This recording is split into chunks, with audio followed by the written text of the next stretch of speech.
Do we communicate to Source through our silver cord you were speaking of yesterday? It is like an umbilical cord. It can never be And you disconnected? can use it as a phone line. Right. Yes. And it can never be disconnected? No, it can be believed to be disconnected. That is free will. Is our most benefit to pray to or to talk to get guidance? This is personal to each individual. I used to Whosoever feels the most in alignment with you in any given moment, who you feel most attracted to, who you like the color, the feel, the resonance. This changes as every journey changes. I used to talk to my angels and my guides, my higher self, but yesterday when I was talking to you, you kind of laughed at the idea of them all being the same and that angels only know the light, so it really wouldn't do me any good to talk to angels about my depression or my darkness as a human. If they're all light, they don't really understand, right? Oh, they do understand. They are unconditional love itself, meaning they do not act darkly. What's the difference between our guide and our higher self? Not very much. Sometimes our higher self is basically our soul, and our guide could be connected to another soul. So our higher self is us and our guides are other, but they're kind of equal in their knowledge and their... Yes, yes. And a higher self will always connect to any guides that you call in or that are available. Even if you don't call them in, they are available at any time. Calling in all available guides. Yeah. And then our higher self will automatically connect too. Yes. And do we have to ask for spirit for what we want in our life? Yes. Out loud? It's the intention that is most important. So spirit can feel our thoughts and frequency? Yes. But for our own clarity, out loud feels more penetrative, feels more real. Well, if humans have, or say, I have a repetitive negative thought in my mind and I'm trying to override it by saying, I want something different than that, that's kind of going against my own energy field, right? Not necessarily. The difficulty with the want is it can create a space of wanting. So you may not receive because you may be in a state of wanting, as that is what you have stated. So then should we have the feeling of I have already? This will be far more beneficial in the manifestation. So in the example of the house being like, I have a beautiful home, I have a beautiful garden, I have a pool, I have a waterfront place I live, I have peace, more like that. Yes. And what if my... And more than that is holding the vibration inside of what those things make you feel when you have them. Right. Because what do we say those things and we don't believe it? That we can have them. Then we are starting to recondition our beliefs by continuously saying them. Just like we conditioned ourselves to not believe, we can condition ourselves to believe. We do not just not believe things. We have to make an effort, and we can make the same effort to change that. Okay, and then this is regarding some stuff that came up yesterday. So, when we face, I think you were saying we can eliminate darkness in ourselves by witnessing the darkness in others. Is that true? Okay, what we were saying is if one cannot find their own darkness for many different reasons,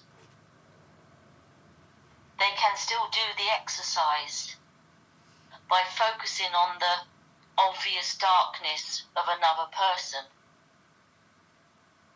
and still working through to forgiveness, and then beyond forgiveness to knowing, and this will raise their vibration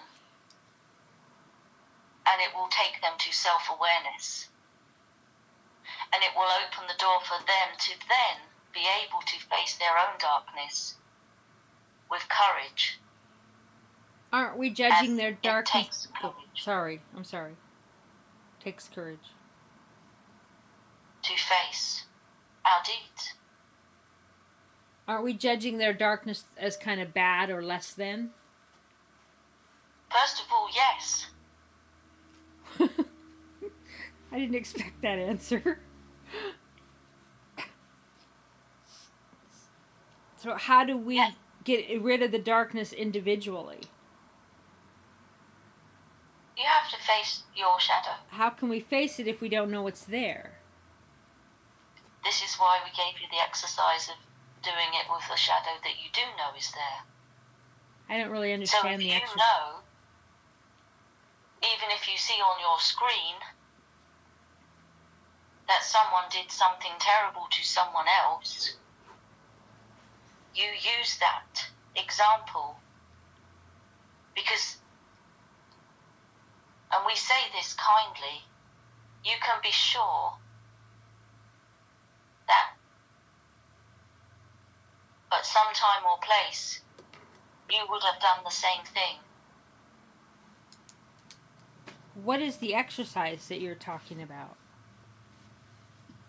The exercise is to face the shadow.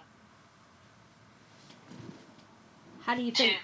To look at it straight, look at it in the face, and then allow whatever feelings surface, and we will call them emotions in this instance, and you will feel those emotions and you allow yourself to feel them.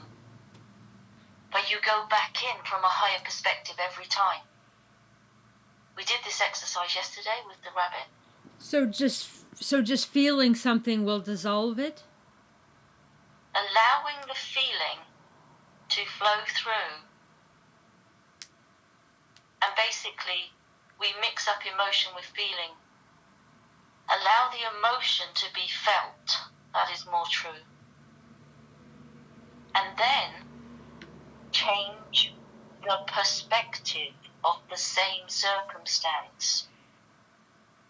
So that's and then allow the emotions of that to flow through. So that's the exercise we did yesterday. So yes, you were involved with that. So I thought Linda was reading it from a book and a different source, but you were part of that?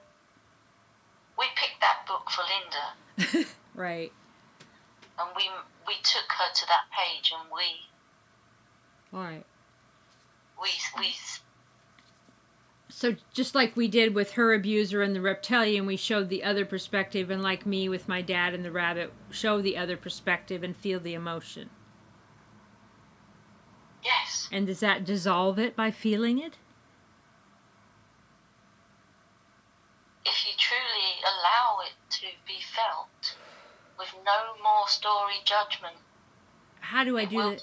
How do we do that? By just sitting in it?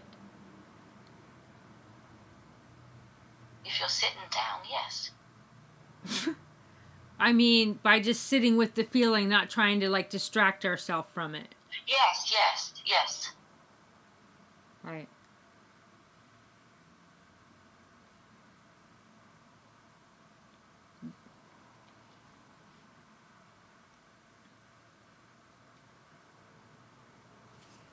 I'm not sure what else to ask today. That's okay. Is there anything else that, like, the thing yesterday about the value of self awareness? Why is that so important? As we described, it is the key to what we would really call enlightenment. It will raise us above the level of ego, which is a necessary experience, so that we are no longer controlled by our emotions, and that will give us access to a completely open heart, where there we can love unconditionally, no matter what. And that is the purpose and the potential of this planet. You said along with that purpose is to reconnect. Who are we reconnecting with? Parts of ourselves? Always ourselves, beyond the physical form. We are in our soul, using a body to feel and taste and move in the physical realm.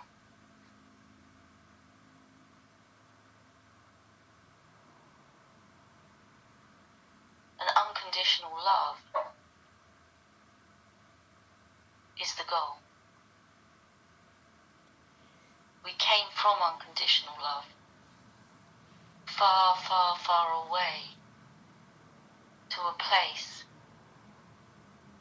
where it was almost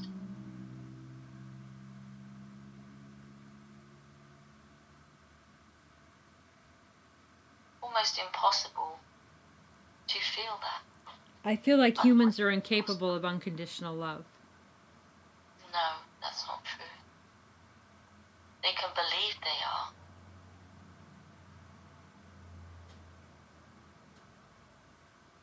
But one human that can love unconditionally has the impact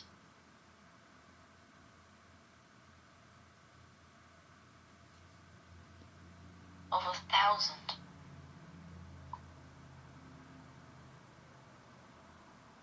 or more. And the unconditional love always starts with what we know as the self, as we are all parts of the same source. All of us.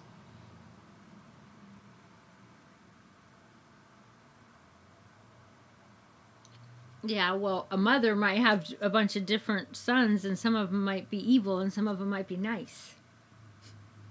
And she can love them unconditionally.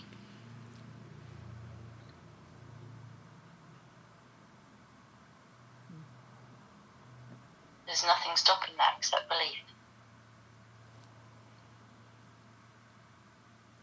Is there anything else you want to say today? No, we are finished. Okay, I'm a little tired. Thank you. And I did. Thank you. Okay. Thank you.